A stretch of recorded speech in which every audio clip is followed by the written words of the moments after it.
All right, we're back here at Paul's check-in on the Z. New car is here. We're going to show you. Buckle up, put it in gear, let's get the show on the road.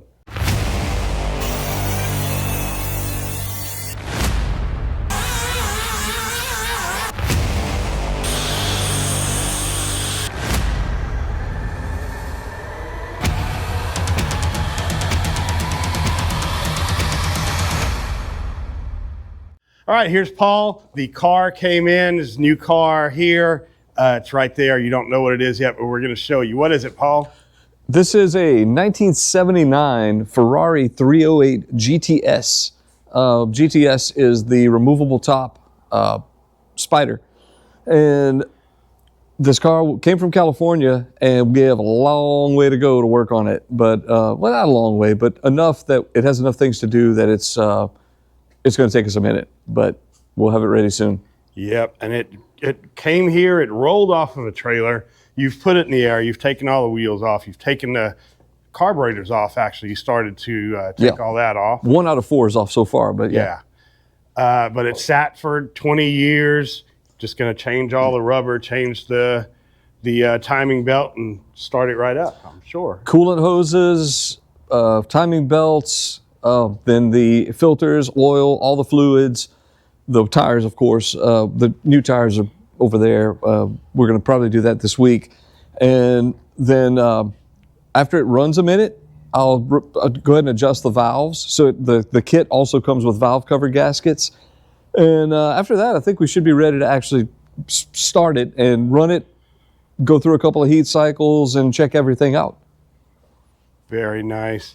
I just wanted to show you guys the car. We're not going to talk about it too much. That's going to be on another series, so search the channel for that one and see more videos on this. Some of you guys might have noticed in the past videos this license plate. What is that from, Paul? That's from Magnum PI, right? Correct. That's Robin Masters license plate. I don't know why it's 1. Maybe I don't know if there was a Robin and then a Robin 1. Right. But it was always Robin 1. It was on the Z in a few of the episodes, and that was a little clue as to what was coming. Also, there's a Ferrari flag in the background that I don't think any of you noticed. But for now, look what's still in the air. We've got the Z. Yes. How much work did you do on the actual car this week? Probably not much. All I really did on the car was there were some light spots in the undercoat.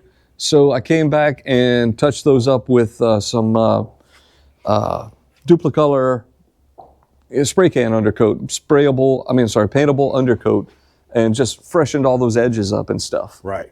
Looks much better. I noticed some light spots last week.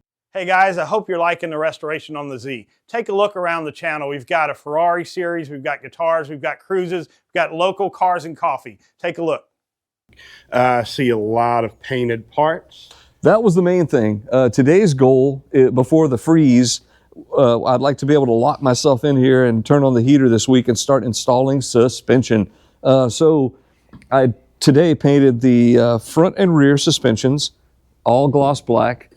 The rear suspension is in the paint booth along with all the bracketry and things that go along with that. In theory, I should have almost enough parts here to get the car sprung and on wheels. Right.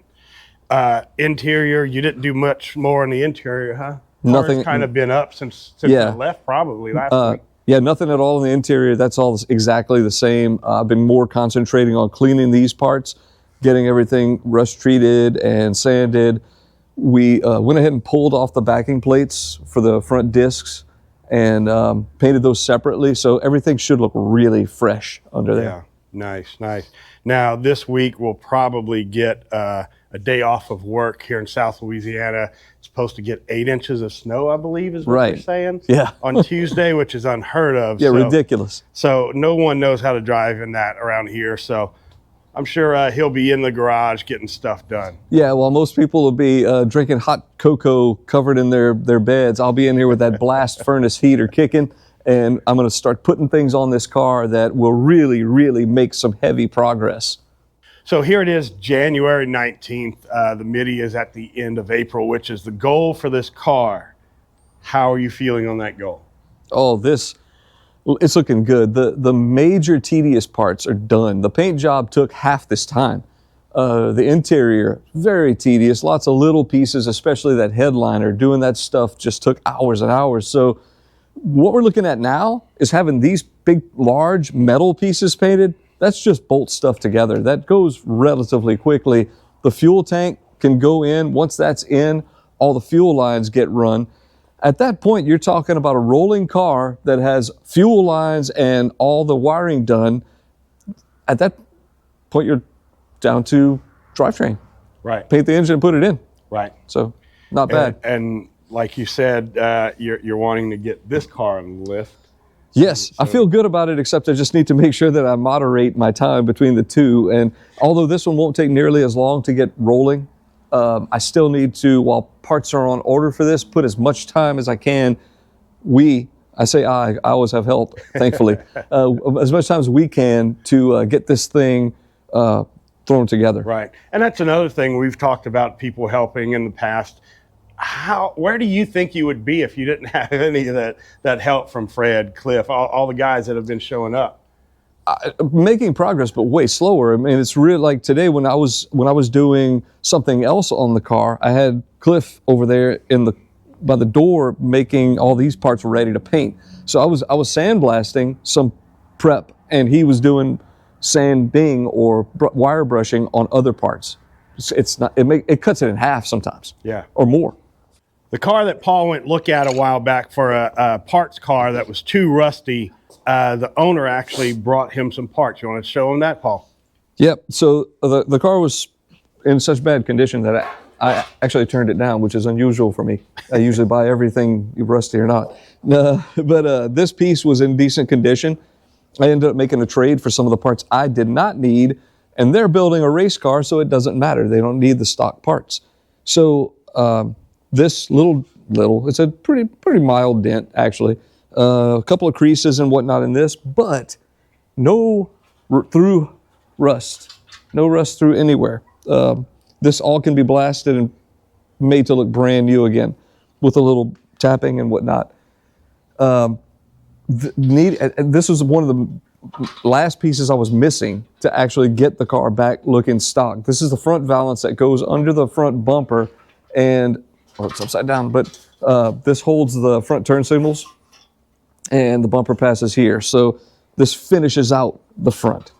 It's a pretty gnarly dent right here. I'm sure you can get that out. Yeah, a little hammer and dolly, and then a little bit of filler. It won't take much. Well, that's about all. Honestly, there's not much been done to the car. There's been a lot done to parts on the car. Also, the shop is cleaner. Yeah, it keeps getting bigger and bigger because parts keep going on to the Z and getting out of the totes, which is great. And also, these last couple of days, I've been on a throwing away or storing spree, putting things away. There were 2 tables here. I was able to just put things away and consolidate to this messy table, which now has to be rearranged. But cleanliness and organization are key in doing something like this, so you don't lose things like your little sticker that goes on your brake booster. Yeah, I haven't found that yet. Well, that'll be it for this week. Not much work done on the car, a lot of work done on parts, a lot of shop cleaning, new car work. We'll check in with him next week and see what he's got done. But until then, just drive it.